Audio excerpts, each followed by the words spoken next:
Hello, hello, welcome. We are here live, coming to you live from Infertility Empowerment Week. I am Deanna Murray. I am founder of Barren Fruit. I am currently trying to connect to Instagram, so bear with us for 1 second. All right, I believe we are live on we're streaming currently on Facebook, YouTube, and Instagram. This is our 8th annual Infertility Empowerment Week, and we have such a lineup for you. If you tuned in yesterday, we had a dynamic speaker, Leah Marie, and tonight we have a special treat for you as well. We have Regina Kankinza. She is a dear heart, and she just is so passionate about the work that she does with helping people get to the root. If you've heard me speak, I'm always trying to get to the roots. There's a lot of people in this infertility space and reproductive health space, but not a lot of people are talking about how to stop this from happening. We have a lot of resources if you're in it, but we want to also do the work to prevent our young girls from getting to the point that they're struggling to conceive, for them to know the red flags. And just to tell you a little bit about her, I'm going to bring her on, and I know she can tell you a little bit more about herself. She is an integrative health practitioner, a fertility specialist. She's committed to helping Black women achieve their most coveted title of mama. She teaches a root cause approach to fertility, focusing on minerals, the microbiome, I don't know if I'm saying that right, in the nervous system to support healthy pregnancies, strong births, and generational wellness. With that, I'm going to bring Regina up. Welcome, Hi, Regina. how are you? Hi. Sorry, my son is You do not have to apologize. We know how my that son is is. needing to exit the room. There we go. Thank you Know so how much that for is. having me. And I definitely want to give you your flowers because you've been organizing this for 8 years in a row. But also, I know you're super committed to this work. I've heard your story told before, and I just love that you have been bringing great minds, other women that are in this space, and that you're so committed. There's people that are always in and out of the space, and so you really take note when somebody has just Oh, been tried and true through the years. So just definitely want to give you your thank you for flowers. Thank you for that. I appreciate that. We don't realize how far that goes. We might have thoughts of someone, we never get a chance to share it, but those days that we're in this fight and we're tired or we don't feel like we have it in us, that it's those types of words that help us to keep going. So thank you for that. And I have the same sentiments to you, like the work that you're doing. I've been following it. Um, Ever since Sabrina from Queens United told me about the work that you're doing, I just we need more of people like you that are really putting the power back in our hands so that what do we do? So I guess we'll be able to answer that. I know that's such a general question, like, what do we do? But I'm excited to just get right on into this discussion with you because I know it's going to touch so many. So if you're just tuning in, I have Regina Kankinza with us today, and we're going to be talking about restoring the body, reclaiming power, a holistic approach to fertility. And as you're tuning in, please, if you're just happen to stumble across this video, just tag a friend, share this with someone. You may not know who might be struggling with their fertility. You may not know who might be battling with fibroids or endometriosis. And I always say, if it's not you, it's somebody that you know. According to the numbers and the statistics, it is in your circle. So please take a moment, go down your friends list, just tag, even if you're not sure, just tag them so that we can get more people in the room to get this knowledge. Also, I want to make mention that while we are here, the comment section is open. I want to make sure this is interactive as possible. Please drop a comment. I'm constantly trying to make sure that I'm checking all platforms. If you're on Instagram, I have to check that separately, but we'll make sure if anybody has a question that we can answer that live. Also, use hashtag I Empower Week so that we can follow you and reshare some of the journeys that you're experiencing. I want to make sure that it is not just about awareness for us, it's about empowerment. And we do that through storytelling, connecting with the viewers and the listeners and those that are in our community, as well as us giving you resources and connecting you to the right care team that can advocate with you. So with that, I will let me flash the hashtag in case you didn't catch that. Hashtag that throughout the week. Tag a friend. Okay. All right. So with that, let's go ahead and get started. My first question for you is, you know, you talk about restoring the body, um, and we might think that we know what that means, but many of us may not fully Mm, be aware of what that truly means to restore the body. There are so many areas that I can think of when we talk about restoring mind, restoring body, restoring soul, restoring womb. So I would love for you to talk a little bit about what that really means beyond the management. But what are we actually? okay. Thank you for that question and that introduction. So for me, when I think about restoring the body, I'm thinking about really trying to restore function. So by the time folks have come to me, usually something isn't working well. So when I think about restoring, I'm sort of looking at what's the story of the body. How did we walk ourselves into this particular situation? One of the Ayurvedic doctors that I studied under in India, he used to always remind us like, we don't just overnight get diabetes. We don't just overnight Mhm, get PCOS flare ups. We don't just overnight get these things. He used to joke that we worked for them. So we're going to have to work our way out of it. And I appreciate that thinking because when I think about restoring the body, I think Ayurveda also has a really beautiful way of describing health. It talks about our channels being clear, like our elimination pathways being clear, talks about our organs functioning. It talks about we have all the uses of our senses and that we are joyful at a cellular level. And mhm, so when I think about that being the role of doctors there, Ayurvedic doctors there, they care. If you come and you are not joyful, if you are a little lackluster or you have low energy, all of those things are in the realm of someone who is deserving care and that we know that something is mhm, imbalanced and in need of restoring. So I appreciate that because I know there's so many times I've personally like gone to my doctor and I'm like, things feel off. And if I don't quite meet the threshold of mhm, emergency, acute bleeding, something, I'm not getting care, even if I feel terrible, even if I have chronic health conditions that are impacting my life in a significant way, I'm not necessarily receiving the care. So when I think about restoring someone, I'm thinking about restoring the functions of their body, but I'm also thinking about them being able to have the quality of life that they were meant to have. That's sort of how I think about restoring. I really think about rebalancing the body, creating the conditions mhm, for optimal living, optimal functioning. I often use the phrase like radiant and rooted. I think we were all meant to show up mhm. here and be radiant and rooted. And so that's what I'm looking for like an outcome. I love that, radiant and rooted. Something else that you mentioned, quality of life. Mm.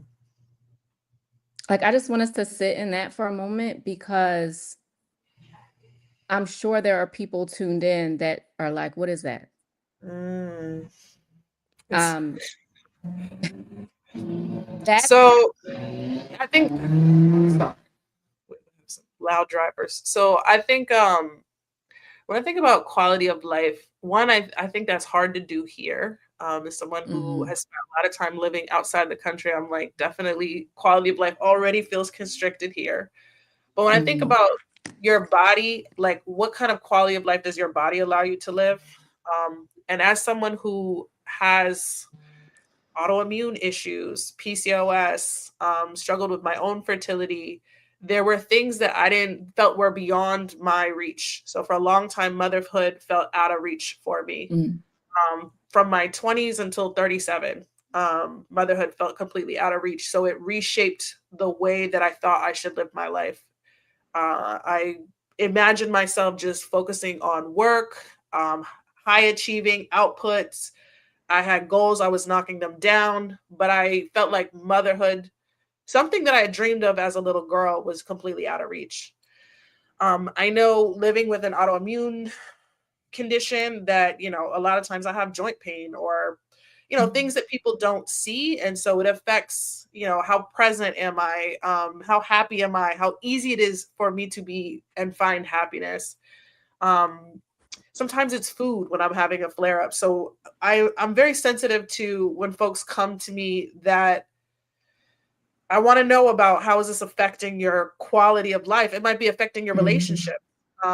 I often, when I get into conversations about food with people, food is a conversation you've had with your spouse, and usually you have agreements around whether it's like it needs to be quick and easy to do, or we're vegan in this household and we just don't, mess with meat, or whatever it is some type of spoken agreement that you all have. It's a culture that you built. So when I think about wanting to improve somebody's quality of life, there's a lot of negotiations that have to happen between that person and their surroundings, and that person in their body, that person in their marriage, relationship, all of those things. But I truly do wish, like, I guess one thing I would say is I didn't get into, I used to have this on my webpage prominently, but it was like I Mhm. have no interest in restoring people if they're just going to go back into the be a cog in the wheel of capitalism and just be mindless drones. I truly have a vested interest in serving women who are doing awesome things, that are here living life on purpose, but for whatever reason they feel like their bodies are holding them back. Mhm. I want to serve people who are really trying to live fully. And so for that, I really do care about folks' quality of life and making sure that they're getting the most out of their body while they're living in it. No, that I hope people receive that, like because I think that's a very real statement. And I think it's very important. It's almost like people have to come to an awareness that they even deserve to have a quality of life, right? Right. That is a Because journey. because for me, I did not even know that was a possibility. Mm, So I wasn't looking for that because I mm, didn't know I could have it. So I'm just wondering how many people might be tuned in that same place of fighting for something, especially if you're in a season where you're so focused on I want a baby. I want to do what my body is not doing. And so sometimes we can be so focused on that you're not even thinking about yourself. Like that's so real. I had pain for so long. So to live without it, I didn't know that I could Yeah, until say it to me. So which is why I hope what you just said was very real and that it sticks and it causes someone to think like, no, like you deserve a better quality of you absolutely. deserve to live pain free. You deserve to be heard. You deserve to be listened to. You deserve to be diagnosed. There's so many things that come along with infertility Mm, besides the baby, so having this conversation can potentially free some, but how beautiful would it be to free them? mm, And doctor that actually said to me, I know you want a baby and I can help you with that. But first, let's talk about your quality of life. mhm. Just broke. Like the tears just started falling because I was like, a light bulb went off, so I just hope some light bulbs are going off, Mhm. for those that are tuned in. So again, if you guys are listening to this, if you know of somebody that's dealing with chronic pain, a silent pain, and they don't know what to do, they're going to doctors, they're telling you, and you don't know what to tell them, tag them and bring them into this conversation, because this could be like a real breakthrough for some people that are really in an ongoing battle, that need a change, that need another approach, that could potentially save them. So with that thought, a lot of women are used to being told what's wrong with them, but not necessarily given ownership of their health, of as Mm, to like to empower them.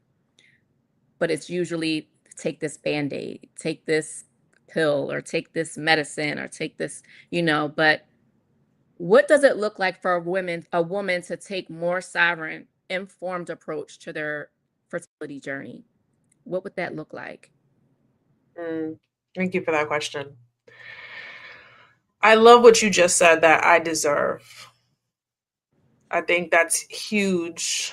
A lot of times when I'm sitting with women in my group coaching context and we are sitting together, that concept of like worthiness comes up, because it's the unworthy wound is the same wound that has us working so hard, looking for the achievements, looking for the good Mm, girl, like she did it, she's yeah. doing the things, how did she do it? Like that same wounded person is attracted to that bossed up. I call her the bossed up but burnt out woman.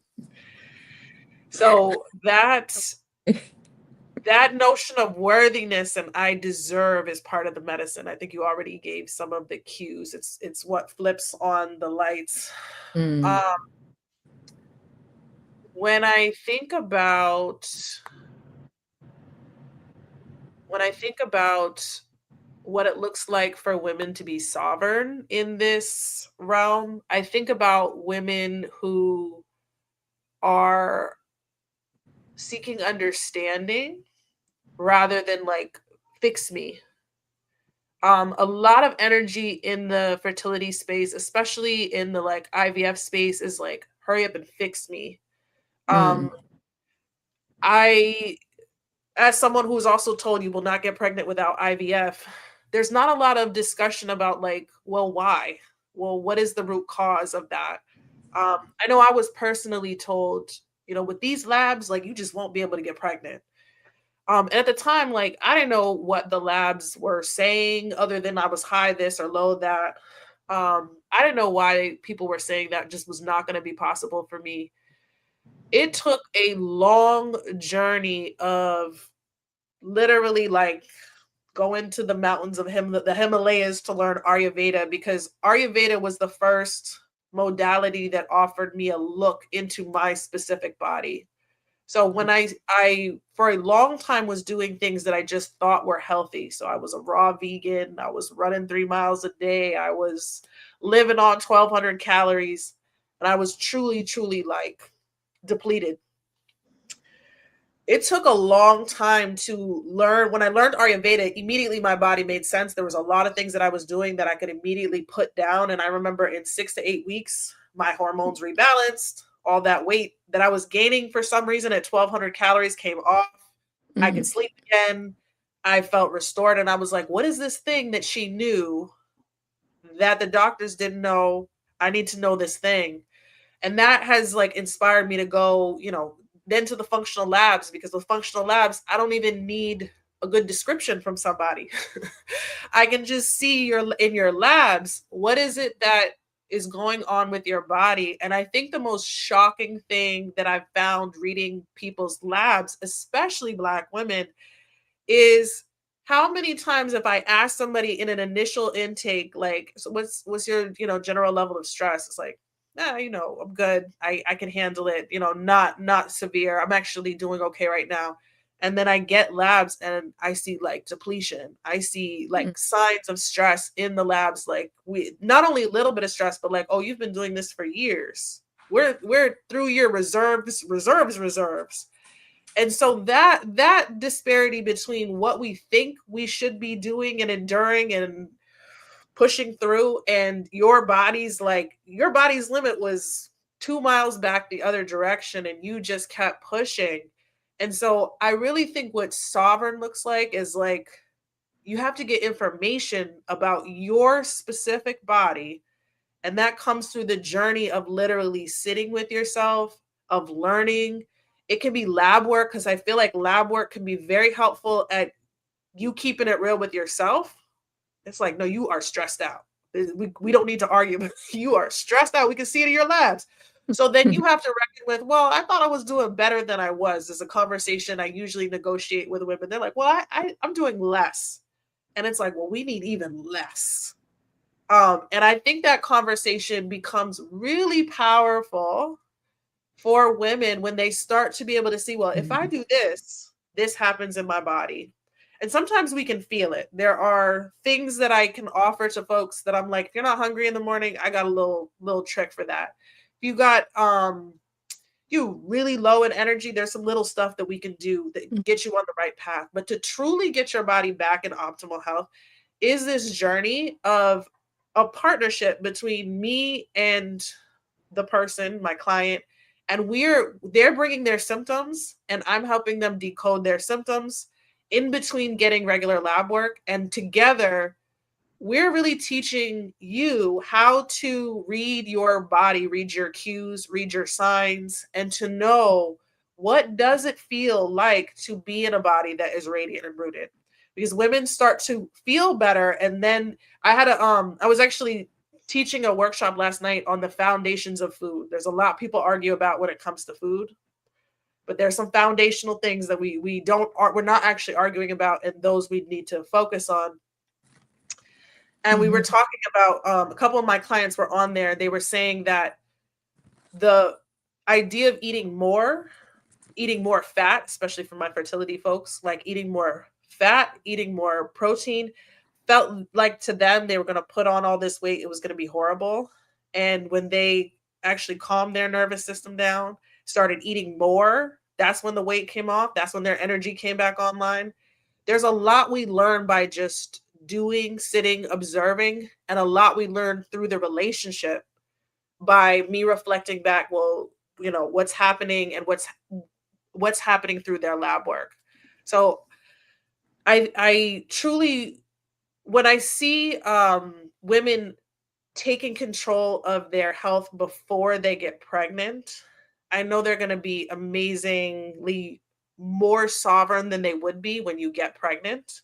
And that's why I like to position myself preconception, because I feel like the moment you become pregnant, it can be very frenetic. If you're not informed at that point, you kind of, a lot of people are telling you different things. It's a hectic time. But I love this preconception space because it's really like an initiation to motherhood. It's really an opportunity for you to prepare yourself. And I think the last thing I want to say about this too is it's really an opportunity to mother yourself before you become a mother. Mm. So this is our opportunity, whatever our relationships are with our mother, it's our opportunity to just go ahead and offer ourselves that mothering where we're like, are you eating 3 times a day? Because when you have a baby, you're not going to be like, hey, I got this. I'm just going to keep working because I need to bust out this thing and blow past all their feeding times. But we do that to ourselves, or we don't get up, go use the bathroom. Or there's so many little things that we just cues that we ignore on our body. And I feel like this time of preconception is your time to sort of reclaim that you can mother yourself. I love that. You can mother yourself. I feel like I am a bad mother to myself. Like I think for a lot of people, you think of mothering, and I speak about motherhood as something that is born in the heart, not necessarily from the womb, Mm, because that that's something that God gave you to have that love and compassion and care for someone, and that's what allows us to be mothering and be a mother to those that we have not birthed. And then you can yeah, have some birth a child that is not a good mother to the child. So absolutely. I've been blessed to have both, to be able to be a mother to someone that I did not birth and my miracle baby, right? So, but I never thought about, so I wonder how many people are listening. Definitely drop in the comments. Are you being a good mother to yourself? Mhm. That's a conversation in itself, Mm, because we pride ourselves in being thoughtful and caring and giving and nurturing, but oftentimes we think of ourselves last. We're not absolutely. mothering to ourselves. So while we are um, in this topic, I just wanted to give that a moment for that to really sink in for Mm, people. Or what part of the journey we are on here to make sure that you're loving on yourself. Make sure that you are being a good mother to yourself, and mm, that taking the reins on your health and not leaving it in the hands of a doctor that might be ignoring you. Making sure that the doctor that you have is listening, and also that you're doing your part. I would have loved to have met you when I mm, was in parts of my journey and just aimlessly just the wandering these infertility streets and not fully knowing what should I be doing? Where should I be going? But where it starts is learning to advocate for yourself. Know absolutely. where your pain started and be aiming for an end and developing up a way to get to the root. And so I love everything that you said in really getting to a place of sovereignty, and when you said the labs, I'm wondering, it might be something others are thinking. Do you start, like, could you talk more about what's involved with functional and like tracking your symptoms? Like, what does that look like? And are you do existing labs, or do you start, like, say you've been, because most of us, if you're in this journey, you've been pricked and stuck and stabbed. Like, can you use existing blood work, or do you have to start all over? So it's a little bit of a combination of both. You can use blood work that's existing. Your most recent blood work can give us some clues because a lot of times what happens with your doctor is they're reading like standard ranges. So standard ranges are related to the average person in the American population. They have nothing to do with like healthy people and they have nothing to do with what's optimal. When we're thinking about conceiving, we're wanting to head closer to optimal than like average American, who's not concerned about their health. So just by a doctor using standard ranges, they can miss a lot of things. And I see this a lot when it comes to like thyroid numbers. They'll look at it and say they're normal. I'm very concerned when I see certain numbers. So blood work is one thing. Um, but blood itself is designed to be homeostatic. It's designed to be balanced. So by the time things are off in blood, they have been off in your body for a very long time. Um, Mm, it's very significant when we see values that are out of line with blood work. And it's why so many people get like all my labs were normal, is one thing that I hear. The other thing I hear is some things were off, but I don't really get the full story. So I have a YouTube that's about data in no direction. You got some labs are off, but it's not really telling you, so what do I do about it, or why is that significant? What I like about functional labs, especially in a fertility conversation, is we're really looking like, can you function? Do you got enough of what you need to function? Because if you don't, the body is infinitely wise and it's going to start down regulating or shutting off things. If it's like, especially when it comes to minerals, I like to think about minerals as like the currency of the body. So before every single transaction that happens in the body, before you think a thought, before you speak, before you go for a run, before you digest your food, before hormones fire in your body, some currency's got to be paid in order for that to happen. And that currency is minerals. So when we are low on minerals, we just don't function properly. And the body is wise. So it prioritizes everything to do with your mm, survival. But things like your fertility are shut off. It's the first thing that shuts off. Ayurveda has a beautiful description of like how tissues get nurtured. And that fertility layer is the last layer. So you can imagine if somebody's eating ramen noodles, maybe you nourish the blood layer, maybe some muscle, but like we didn't get down to bone and nervous system and fertility. Like we didn't get down to all of that. Absolutely not. So I feel I feel like we're missing out on a big part of the conversation when we don't have functional labs, because while doctors are trained to diagnose disease, those of us in the functional space are trained to look for dysfunction. And that's Mm, usually where fertility issues lie, is somewhere in that dysfunction. And okay. using these labs can help us point to different places in the body that need support, where we can provide that foundational support. And fertility can come back spontaneously when that happens, because we've then restored the body to do what it normally does.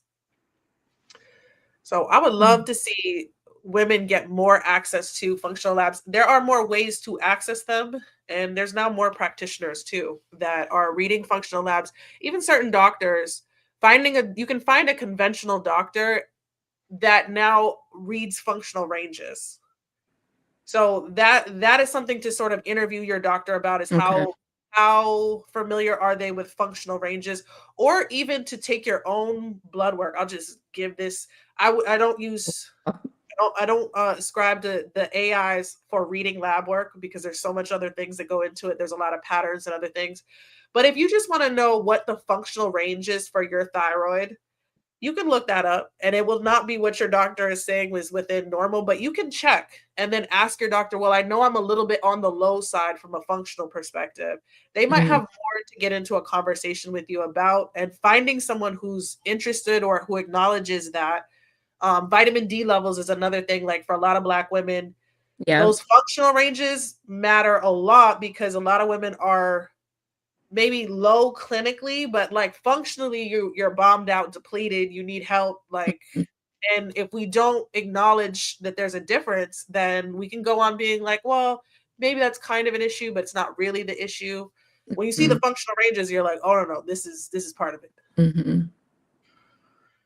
Yeah, no, I know exactly what you're talking about because I'm blessed to have my GYN is has a background on both sides, That's and I've beautiful. noticed the labs that she requests, so like thyroid, right, can also affect your fertility. So that's one of, I feel like I have like all of these things that affect my fertility. And that was one that I found when I was older. And what she was checking for and was completely different than when I went to the thyroid specialist. So I had to go Mhm. to the thyroid specialist, and she's like, I don't know why your doctor keeps doing this. Like, you're fine. And then when I go back to her, she's like, "No, you actually have thyroid disease, and it's affecting your fertility." But I'm like, the other, she was like, "'Cause we're looking at two different things." Right. So I think that's like, why is there such a gap? Like, it seems like there should be more understanding on both sides so that we're getting properly diagnosed, because that leaves a really big window for people to be misdiagnosed. For Because if, sure. like, I've recently learned that I have thyroid disease that's something I should have known. And she was like, you probably have had it and you just didn't know, Yeah. all. I'm wondering like how many people, when we get that diagnosis of unexplained Mhm. infertility, oh, Mhm. the answer, that just means you don't know, you haven't done enough to figure out what it is, because Literally. there has to be a reason. You Literally. something about minerals, and there's something else. I know when I was reading your bio, and I want to make sure that for some of us, some of these terms might be flying right over our head, and I want to make sure that people are clear, especially when you're talking about microbiome. Am I saying it correctly? Yep. uh, Yep. can explain and speak a little bit more about that, and like the nervous system and how Sure. this works, especially for our fertility and overall Sure. wellness. Sure. Sure. Sure. So I had this I was reading a lot of different things, and I realized like you've heard of the brain gut connection. Mhm. And then there's actually a gut womb connection. So the microbiota of your gut and the microbiota of your vaginal canal, they talk. So they're having constant communication. And we know this sort of intuitively because if you've ever had a yeast infection and you took antibiotics, if you ever took antibiotics, you know the next step could be a yeast infection. And so that's one of those, like, those two things are connected and you've experienced that before. The same is true when it comes to fertility. And that is a huge part of what my work is about, is really looking at how good is this gut health. But what I've found is your gut and its digestive capacity has a lot to do with your nervous system. So I have this concept that I call the feminine fertility axis, and it is the brain, gut, womb. So a lot of Mm. the work I do has to do with calming your nervous system, because for most of us, our nervous system is frayed, it's overrun. If you don't work really hard, you might be pushing yourself in other areas, but our nervous system needs to be calm. Our gut needs to be well. And our womb actually needs to be prepared in certain ways, which means really understanding what the microbiome of the vaginal canal is looking like. So I do vaginal microbiome testing because for a lot of folks that have had previous miscarriages, the microbiome of the womb is completely overlooked and has a lot to do with um, early pregnancy losses. So the microbiome is a huge aspect also for hormones. If you have endo, PCOS, fibroids, the gut is definitely behind a lot of that. Whether we explicitly or implicitly describe that or not, 60% of all of our hormones are produced or synthesized or removed through the gut itself. So 60% of the cells in the gut are endocrine cells, hormone making cells. So it has a lot to do with our hormone production. 80% of our immune system lives in our gut. And again, when it comes to miscarriage, that really intelligent capacity that the body has to distinguish this is a baby and it should stay here versus this is a parasite and we should get rid of it. That is Mm. the job of the immune system. And so that intelligence lives in the gut.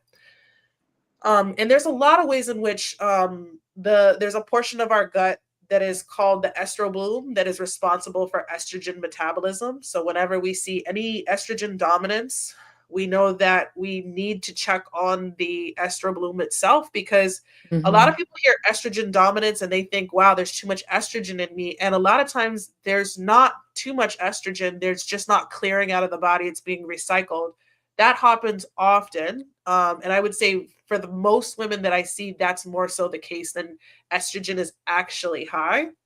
And so really supporting the gut and specific bacteria that can support your estrogen can be a really important part of like endo management, fibroids, PCOS especially. And just any estrogen dominance. So if you experience like breast tenderness during Mhm. PMS, if you tend to like swell a lot, anything that's sort of like Mhm. growing, those types of things, the microbiome becomes really, really significant for our fertility. So keeping all that in mind, like there seems like there's so many things that could be affecting our fertility when people just say unexplained or Yeah. they don't know the answer. I'm just curious, like, what are some of the most common root issues that you see that are often overlooked when we're going either not properly diagnosed for fertility or not or getting misdiagnosed for there goes my light getting misdiagnosed got real dark misdiagnosed for things like endometriosis and PCOS. um, you know, what would you say are the most common root issues? I would say I think one of the biggest things that I see behind a lot of infertility cases is a lack of trying to understand what is this person's story of Mm. how did they walk to this point. So like in endo cases, it's complex and we've got immune system, we've got gut issues, we've got a lot of different things happening at the same time. And I feel like if you try to, and I know this personally with myself, is like when you try to get care, you Mhm. get sent to different specialists. And so no one's really holding the full story. So one root cause I feel like of not getting treated well in conventional care can be if your doctor is not holding your full story. Um, in terms of like root causes that I see people actually sit with, I would definitely say like depletion, like mineral depletion, number one, absolutely foundational. People are literally, I want to get a shirt that says bossed up but burnt out. But literally, Oh, y'all are doing your damn things. y'all are go so by that. Y'all are so accomplished. I'm so proud of you. And also, I want you to rest. So depletion is like one mineral depletion, and this second is really Mhm. like gut. I see so many undiagnosed gut issues going on, and some of them are simple. Like when I tell you what you need to do to fix it, it's not hard. It's not a Mm, big like it's not a crazy gut cleanse, or it's not a crazy set of things. There's some simple things that hold up most people, but they lie in this realm of gut. And I think what I've had to struggle with is, a lot of times when I say gut, people think, well, I could do kimchi and sauerkraut. And when I mm, say gut, what I actually mean is this whole tube that starts in your mouth and ends in your anus, and there are different parts of it. So unfortunately, I wish it was as simple as sauerkraut and kombucha, but we're talking oral microbiome, your stomach, your intestines, your colon, your liver, your gallbladder. There are these mm. different parts that support your digestion. And I see a lot of things happening along that tract that go undiagnosed, and I think have a huge reason. And that's really solely the realm that I'm focused on is women coming with unexplained infertility diagnoses. And I saw a study that said in 80% of unexplained infertility cases, there was massive gut dysbiosis. So I used to just start on the gut, and then I Mm, realized unless the body is resourced and we do this in a particular sequence, we're not really going to be able to mm. resolve gut issues as well. So I now Yeah. sequence care. I see those as two things that definitely need to be checked off. If you're struggling with infertility, we definitely need to take a look at those two things. Okay. No, I thank you for that. I think that's a really big one, because I can't tell you how many women that I talk to, and they're like, I don't know why we're struggling, and then it's a lot of times they don't know what to do next Yeah. because um, what do you do if you don't know the reason why? Like you're just trying, and or you do go the route of IVF, and for some people, let's be real, it's also a moneymaker. So Yeah. for of people, it's like we don't have to do the research to figure out what's wrong because we can just go this route. And so I think it's important so that people know their options. The more you know, the better you can make the proper decision for your care. So that, I have one final question for you, and that is for those that are tuned in, for anyone that may feel like, you know what, I've tried everything. I still don't have answers. I'm so frustrated. I know I was one of those people that years, my first cycle at 11 was painful. I did not get till I was 34 years old. That Ooh. I don't want that to happen to anyone else. And that's why Yeah. I'm so about this. And so I'm thankful. I've had 10 years of living pain free of my Mm. life. I live more of my life in pain than I have not in pain. And so Yeah. I think about that person that reaches that point. Like I remember that day that it was like I walked into the doctor's office and I just broke down and was a pile of mess. And I just was like, something's wrong with me. No one will help. Don't know if something is wrong. Something is wrong. And I just cried and I cried and I cried. And they were like, what is wrong with this? They started calling people in. Like I just was having a whole breakdown. And I didn't know that was going to begin my journey because I had just gotten to a new doctor's office, and she was the first doctor to listen, Mm, um, get me in connection with other doctors that would also then do my surgeries, that would also be the first one to tell me about my quality of life, that I deserve to have quality of life. And so for those people that are at that point, at their breaking point, like, what would you recommend? Where should they begin so that they can start to do that shift to thinking about this from the root? Um, mm. what is their next step? Thank you for that question, and I'm so glad you found the right people. Sometimes we have to do a lot to find the right people that are going to sit down and listen to us and take us seriously, and that will take the time clinically to figure out what's going on with us. So I'm glad you found those people. I think for that person, what I always tell people is just get clarity. Get clarity first. This is why I like functional labs. And there's one particular lab that I think it's the cheapest functional lab and it gives you the best summary of the whole body. It's called the hair tissue mineral analysis test. And I recommend everybody start there because you can get a snapshot of what's going on in your body, what minerals are doing. And with an experienced practitioner, they can read, it's not just highs or lows. We're reading for patterns and we're looking to also know your story. And so we're looking for your story and the alignment with the minerals. But I think this is the way that I have been able to help the most people get started on their journey is really by being able to understand what their real root cause is.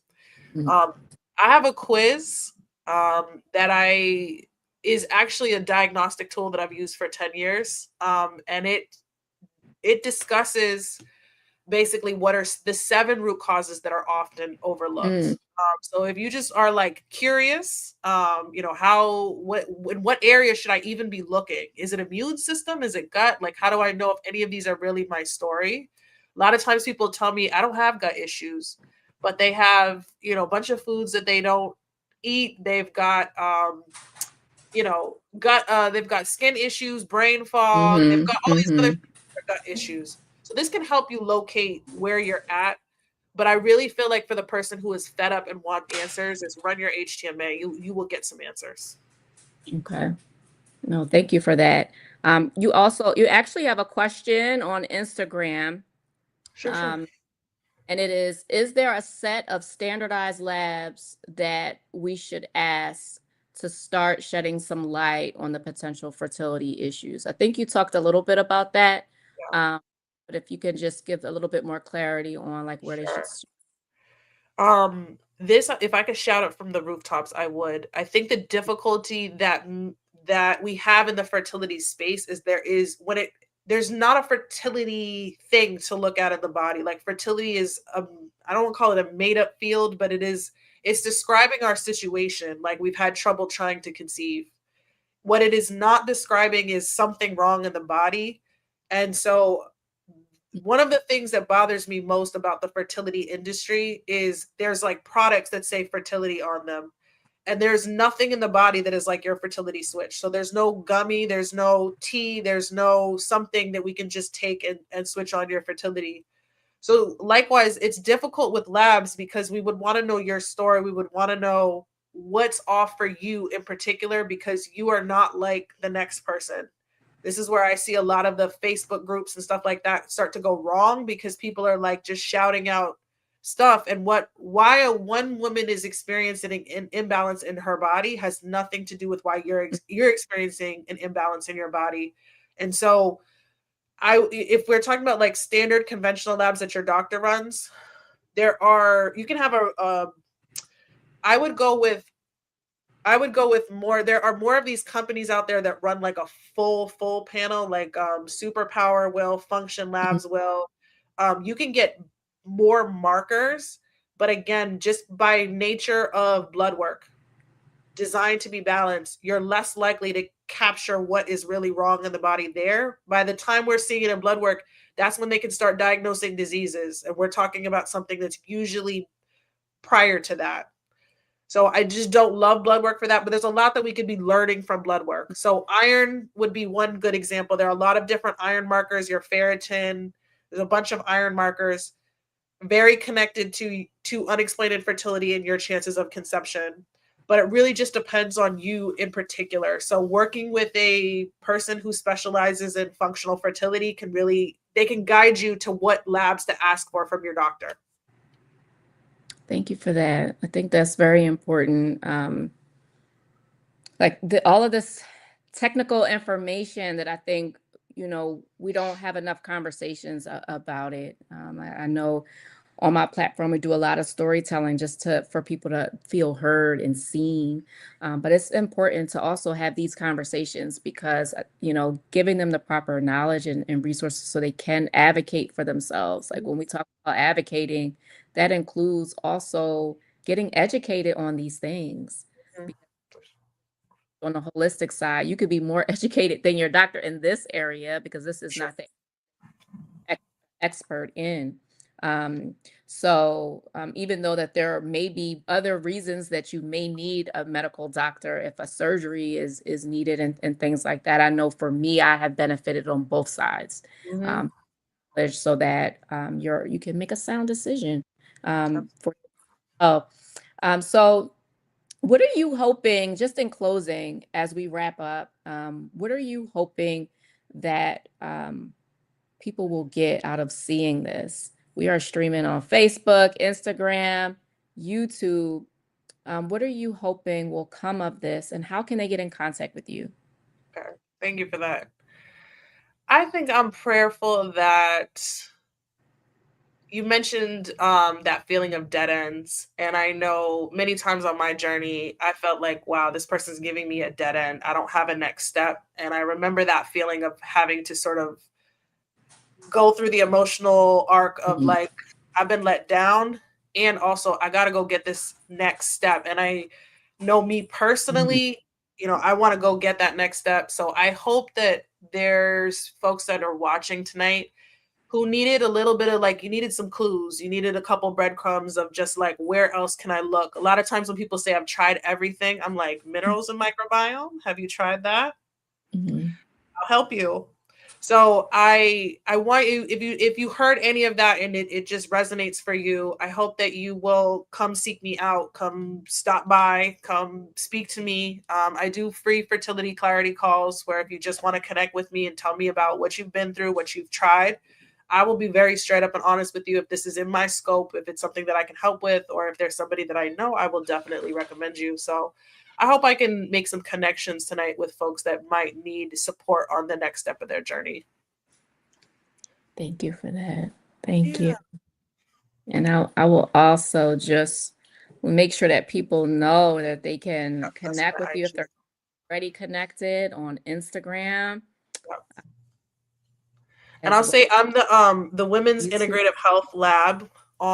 online. So Okay. www.women'sintegrativehealthlab.com. So you are welcome to come seek me out. And I have a couple, freebies on my website. You're welcome to check things out and then get on the phone with me and I'm happy to talk you through what next steps look like.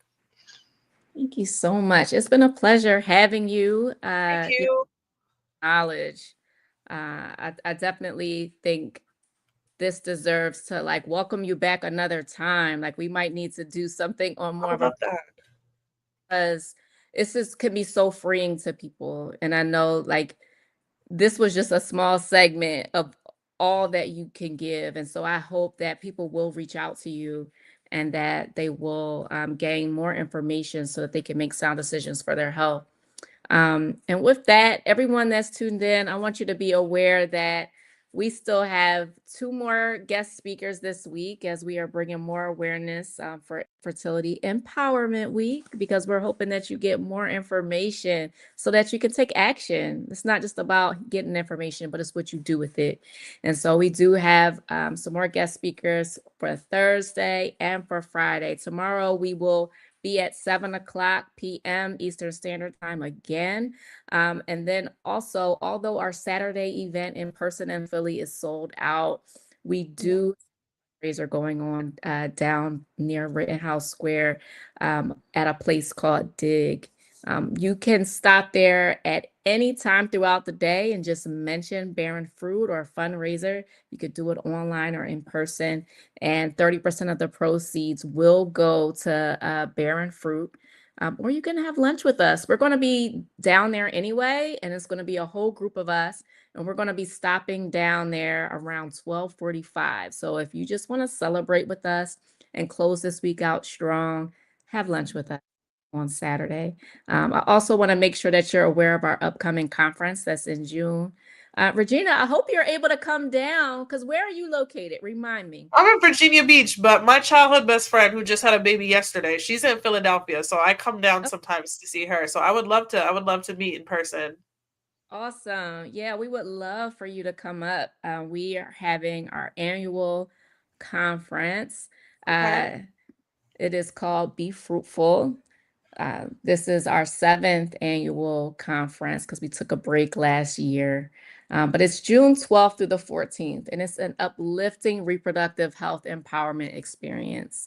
So it's Oh, not going to be like anything else you've experienced. It's going to be full of resources, full of um, expressive arts, full of vendors. We're going to have a marketplace. We're going to have speakers. We're going to have performers. We're going to have workshops and good food. So just come out. It's going to be a weekend experience, Friday, Saturday, and Sunday.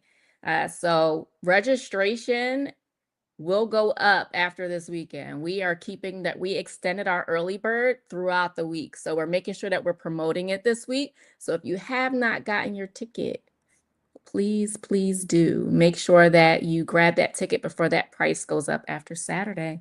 And oh, and donate. I should mention to donate. If you're not doing the fundraiser, make sure that we do have a fundraiser running all week. If you're on a computer, you can scan that donation code right there. Um, and that just allows us to keep doing the work that we're doing. A lot of what we're doing is just from the heart. This is pain turned into purpose. And every person I have on my board is connected to infertility, reproductive health in some way. So we're all just passionate about this work, and we're excited about where we're going. And so the more we have support, uh, the more lives we can touch, the more women we can connect with the babies that they're dreaming about, and the more women with a better quality of life. So with that, thank you so very much. thank you. Thank you.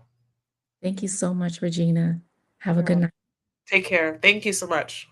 Thank you.